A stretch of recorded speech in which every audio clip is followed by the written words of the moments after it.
future of journalism and communication is bleak.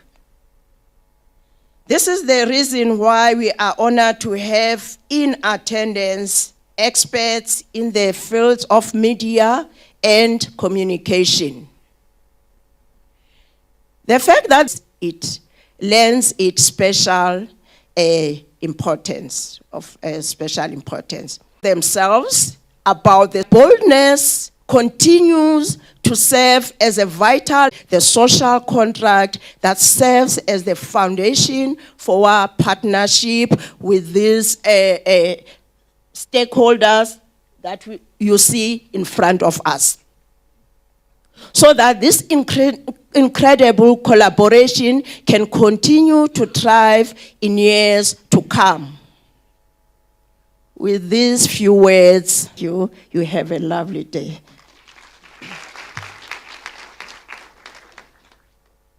That's Prof. Bongazana Dondolo, the Assistant Dean, Faculty of Humanities. And she said, again, I must emphasize that she's from the Integrated Communications Department. A round of applause for her once again. Thank you so much. Now we can start. She has officially, done the opening to this event. I would like to get into it, really. We are celebrating women in media and communication. The Tshwane University of Ms. Phumla Williams.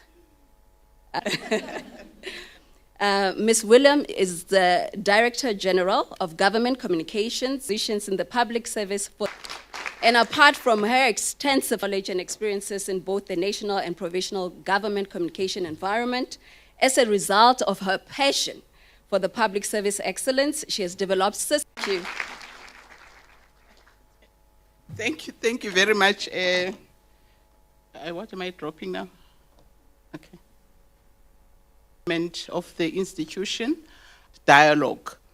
I believe that does it still really list with their cell phones? Everybody asks whether do we still have ethical journalists. Country still needs journalists. This country depends on ethical journalists that continue to hold the offices that matter to account to the citizens of this country.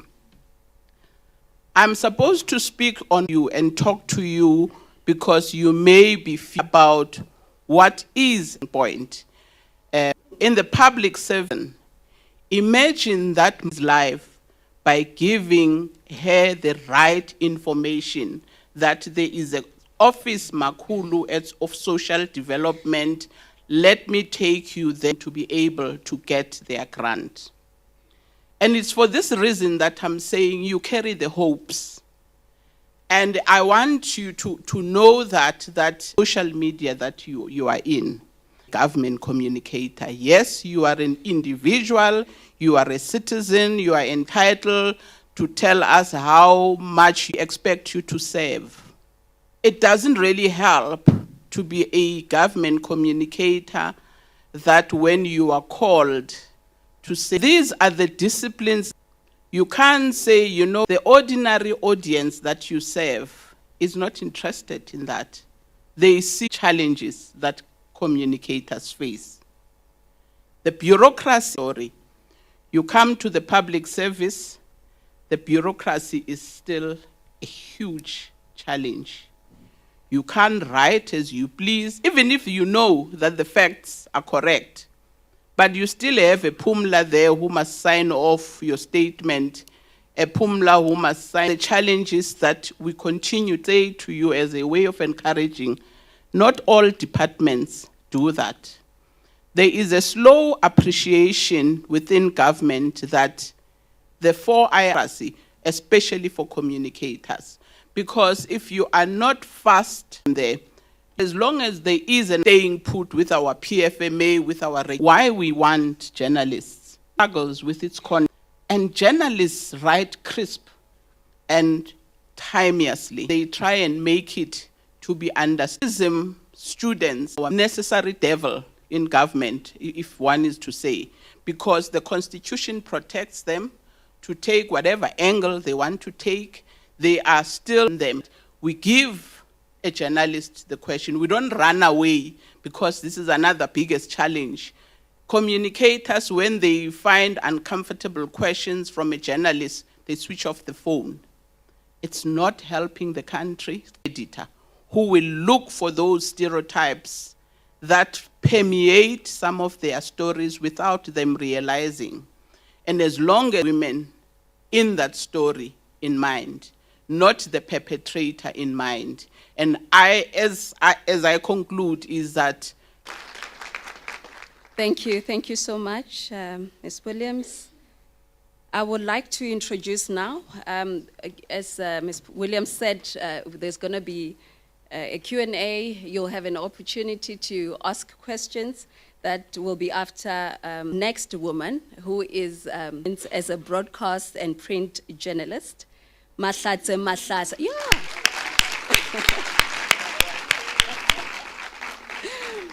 She worked for and the BBC, for the South African Reserve Forum, and served in the role of chairperson between 2016 and 2018. Influential young South African.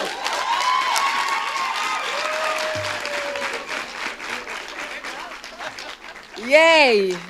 We are so fortunate today here at the Tshwane University. Welcome, Mahlase.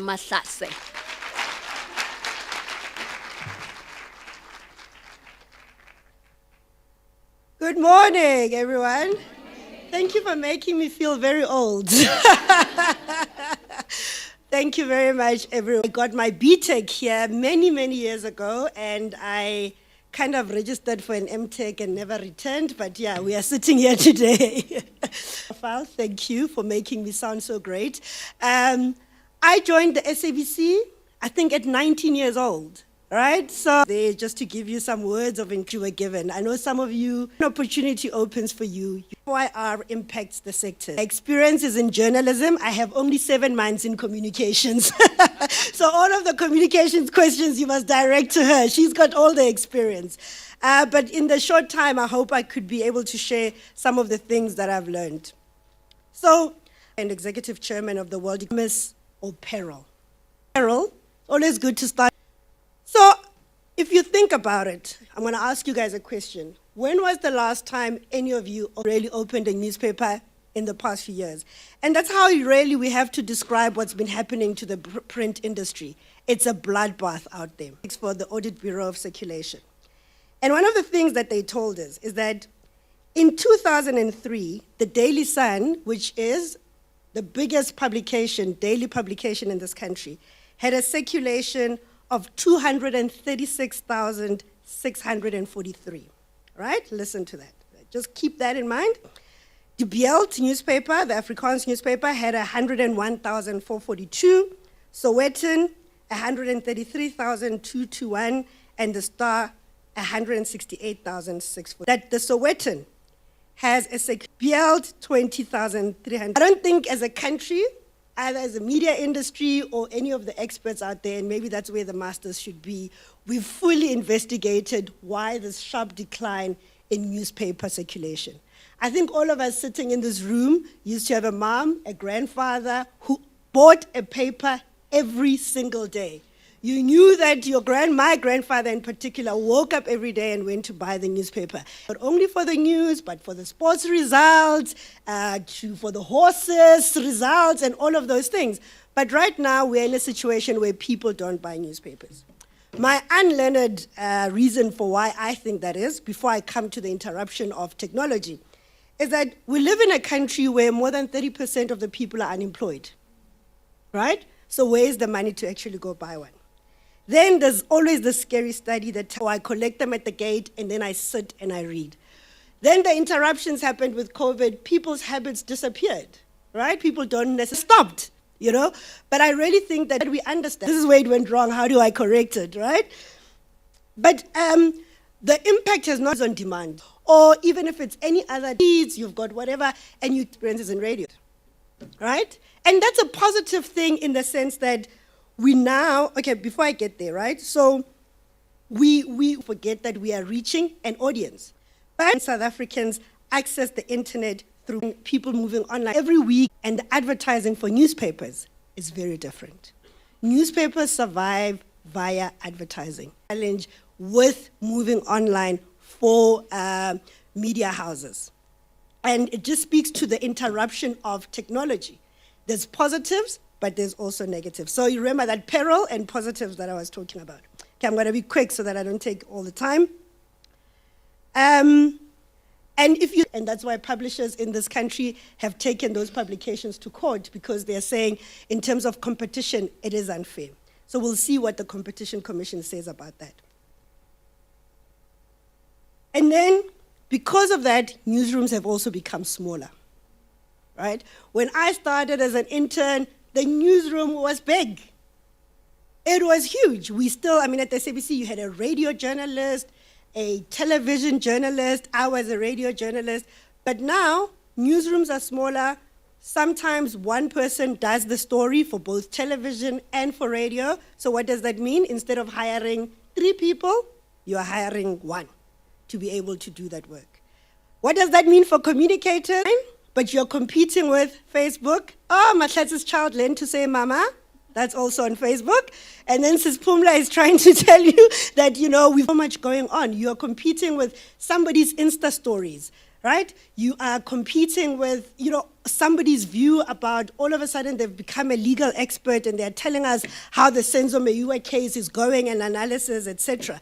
And you are a communicator trying to reach that market. As much as all of these people are online, you are competing with a whole lot more. As opposed to that time when you were at home, I bought a newspaper, you had your 1 hour where somebody was going through this paper. Then, also online, fake news. Most of us, and I'm saying most of us because I'm sure you also do it, don't even check the source of the information. You read it, it's well written, there's Sis Phumla being quoted, you're like, yo, government did that. And then you spread it via WhatsApp, and then it's big. Where I work, we recently dealt with all of these online publications that are looking for you to click, because that's how they make money, took the story, and all of a sudden they were saying the Reserve Bank is printing a 500 rand with the technology. Sometimes, because people get so confused, that's why we have this debate about what is the truth. And then people start saying, we don't trust General fake article. And then you try and say to them, when you read the public, we need to be more discerning. Well, who is this lone what thing? Sometimes we even have people that have fake, like a News 24 account or an EWN account. They steal the colors, the branding, etc. And then they have News 24 35. You don't see the 35. You're like, hi, News 24 said this. And it's actually fake news. And that's a challenge for all of us as journalists and even as communicators. Then, right? I'm going to talk about a positive now. As communicators and also as journalists, one of the greatest things about technology is that we now have an immediate response to the work that we have done. Whereas previously we would wait and wait and wait, now how the Twitter mob will tell you, ask necessarily reflective. What then does that allow you to do? To respond very quickly and start messaging.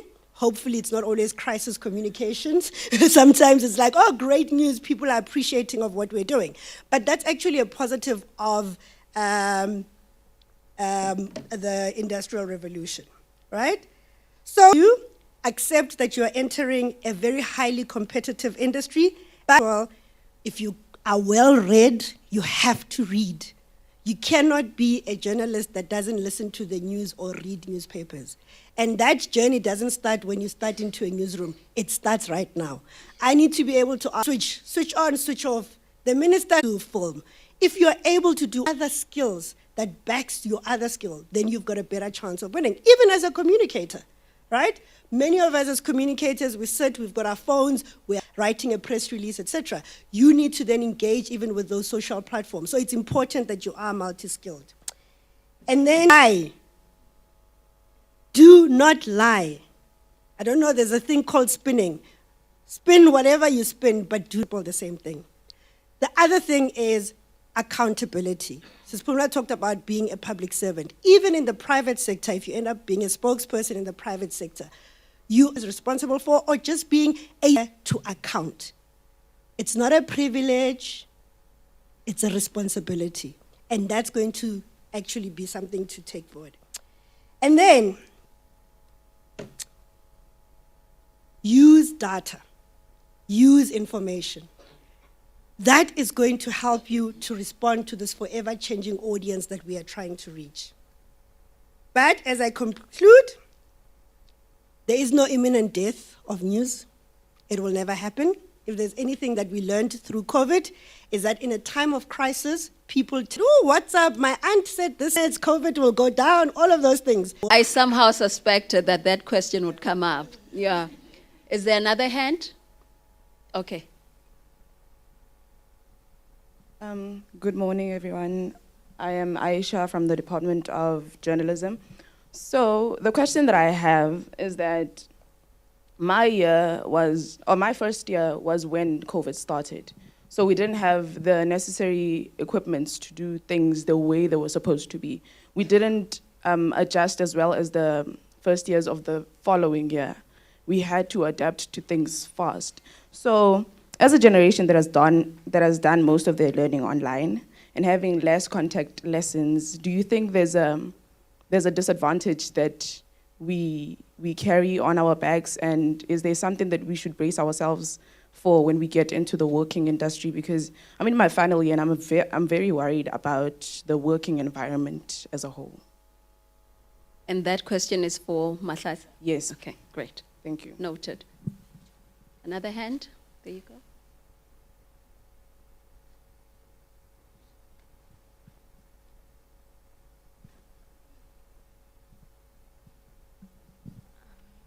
Hello, everybody. My name is Oratile. I can't say an ex-student because TUT is my life, but I did diploma in communication and my BTech.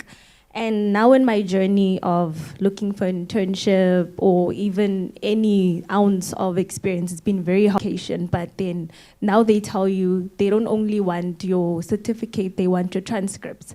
Now, I can't say I'm unfortunate. I was fortunate enough to study here, but I couldn't afford to pay for my BTech. I couldn't finish up. So which means my transcript had to be closed, right? So meaning if I'm closed, but seeing with that is that, what is your advice to people that, as you said, you started in SAABC and you in communication, what is your advice in the working world, even if you get that opportunity once you're cleared? Because when I took from your insights that you were saying to us, you said there's some communicator, your work is to express information and move it forward.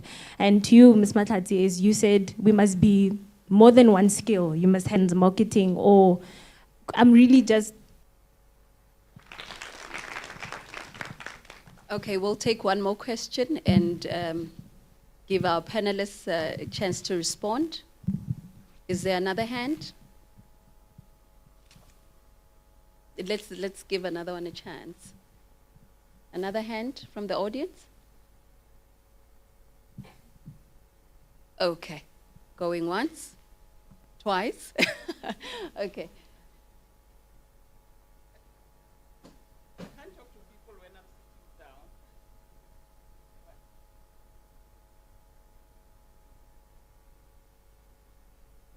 Yeah, thanks. I'm going to try and respond to the question.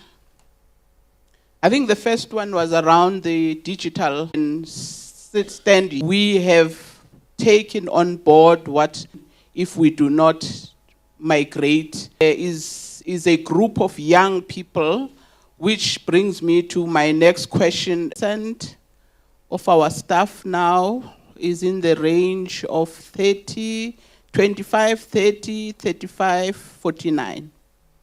And we don't do that by coincidence. We are conscious of it, that the future of government communication reside in young people coming into the space.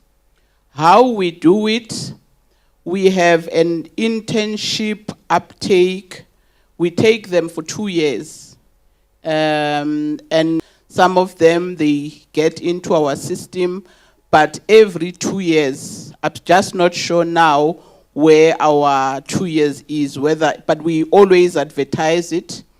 Again, the bureaucrats I was talking about. The unions were up in arms. Fair way of doing it by advertising it. So we put it out in the papers.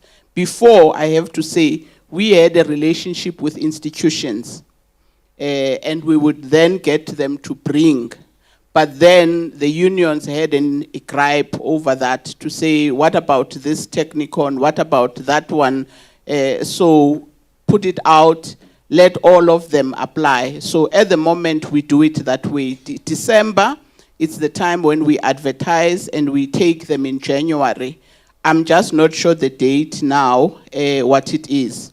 And it has done wonders into the culture in the institution, because where we are working, and I'm inviting some of you who want to take a 10 and they can arrange with, there's Ishmael, just to come and get the feel of what the GCIS is all about. It will really help you. The other question is about my living.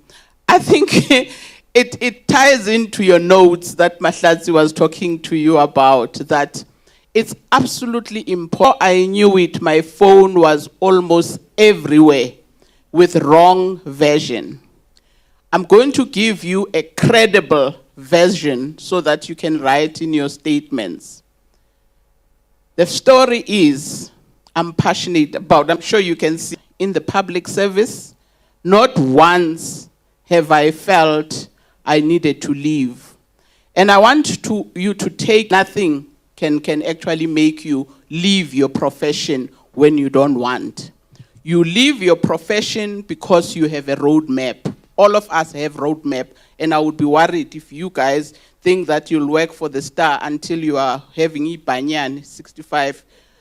I don't think that would be my kids. I want you to have a roadmap, and that's the roadmap that has taken me to get to 28.